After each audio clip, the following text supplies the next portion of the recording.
कभी ऐसा हुआ है कि कोई काम बड़े जोश से शुरू किया और कुछ ही दिन में सारी हवा निकल गई? अगर हाँ, तो ये कहानी बिल्कुल हमारे लिए है। हम सब कहीं ना कहीं इससे गुजरे हैं, है ना? एक गोल सेट करते हैं, खूब एक्साइटमेंट होती है और फिर सब फुस। तो चलिए समझते हैं कि आखिर ऐसा होता क्यों है और इसका असली पक्का वाला सॉल्यूशन क्या है। तो मिलते हैं हमारी कहानी के हीरो राजू से। अब राजू में आप देखिए टैलेंट की कोई कमी नहीं थी, लेकिन उसकी जो सबसे बड़ी लड़ाई थी ना, वो खुद से ही थी। वो हर बार शुरुआत तो करता था, पर फिनिशिंग लाइन तक कभी पहुंच ही नहीं पाता था। जरा सोचिए, राजू ने पूरे जोश के साथ जिम ज्वाइन किया। पहले दिन, दूसरा दिन और तीसरे दिन वो खुद को फिर से सोफे पर बैठा पाता। ये सिर्फ एक छूटी हुई आदत नहीं थी, ये तो एक पूरा साइकिल बन गया था। फ्रस्ट्रेशन का, खुद पर डाउट करने का। ये फीलिंग को जानी पहचानी लगती है ना? फिर एक शाम राजू की मुलाकात हुई अपने पुराने दोस्त विक्रम से। विक्रम, जो हमेशा से राजू का सबसे बड़ा सपोर्टर रहा है, वो जानता था, उसे पता था कि राजू की इस उलझन की असली जड़ कहाँ है। और यहीं कहानी में एक बहुत बड़ा टर्निंग पॉइंट आया। हम कितनी बार कोई काम सिर्फ इसलिए करते हैं क्योंकि हमें लगता है कि भाई ये करना चाहिए, ना कि इसलिए कि हम दिल से उसे करना चाहते हैं। विक्रम बस इसी शिफ्ट की बात कर रहा था। क्या करना है इससे ज्यादा जरूरी है क्यों करना है। और बस ये 3 सवाल राजू के लिए एक कंपास, एक दिशा दिखाने वाले यंत्र की तरह बन गए। अब वो बस भीड़ के पीछे नहीं भाग रहा था, नहीं, अब वो अपने आईएएस बनने के सपने की तरफ बढ़ रहा था, अपने परिवार को गर्व महसूस कराने के मकसद की तरफ बढ़ रहा था। सोचिए, हमारे जीवन का ऐसा कंपास क्या हो सकता है? तो अब राजू के पास एक क्यों था, एक मकसद था, लेकिन जैसे ही उसने उस रास्ते पर चलना शुरू किया, एक नया दुश्मन सामने आ खड़ा हुआ। और ये दुश्मन बाहर नहीं था, ये तो उसके अंदर ही था। जी हां, ये था ध्यान भटकाने वाली हमारी इस मॉडर्न दुनिया का लगातार बजने वाला शोर। राजू को पता था कि उसे पढ़ना है, लेकिन टेबल पर रखा वो फोन, उसकी वाइब्रेशन, वो लगातार आती नोटिफिकेशंस उसे अपनी तरफ खींच रही थीं। ये सिर्फ एक मामूली सा डिस्ट्रैक्शन नहीं था, ये तो उसके मन के अंदर चल रही एक इमोशनल कुश्ती थी।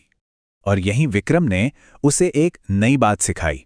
उसने कहा, इन आवेगों से लड़ो मत, इन्हें समुंदर की लहरों की तरह देखो।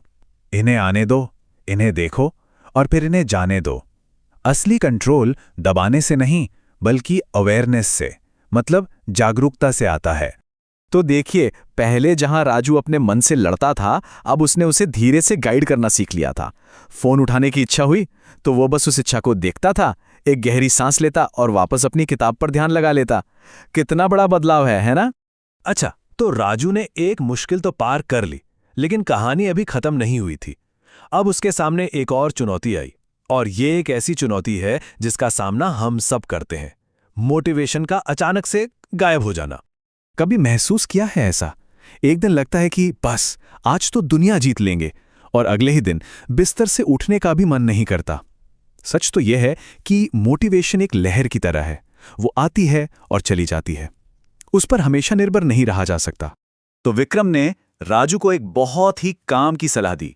उसने कहा, मोटिवेशन की इस लहर पर सवारी करने की कोशिश मत करो, इसके बजाय आदतों का एक मजबूत जहाज बनाओ।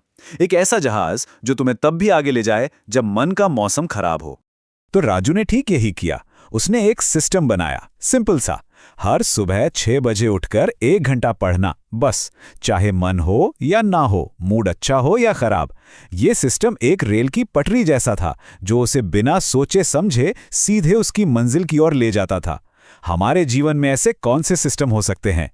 ठीक है, तो राजू का सिस्टम भी अब तैयार था, लेकिन अभी भी कुछ छोटे मोटे दुश्मन घात लगाए बैठे थे। कौन? पल भर में आने वाले मजबूत टेम्पटेशंस, जैसे सड़क पर गर्मा गर्म समोसे की खुशबू या किसी नई वेब सीरीज का वो मजेदार ट्रेलर। विक्रम ने उसे समझाया कि विल पावर यानी इच्छा शक्ति एक मसल की तरह है, बिल्कुल एक मांसपेशी की तरह। अगर इसे इस्तेमाल नहीं करोगे तो ये कमजोर हो जाएगी, लेकिन अगर इसकी रोज ट्रेनिंग करोगे तो ये मजबूत और भरोसेमंद बन सकती है। मतलब ये कोई जन्म से मिली हुई चीज नहीं है, ये एक स्किल है जिसे कोई भी सीख सकता है।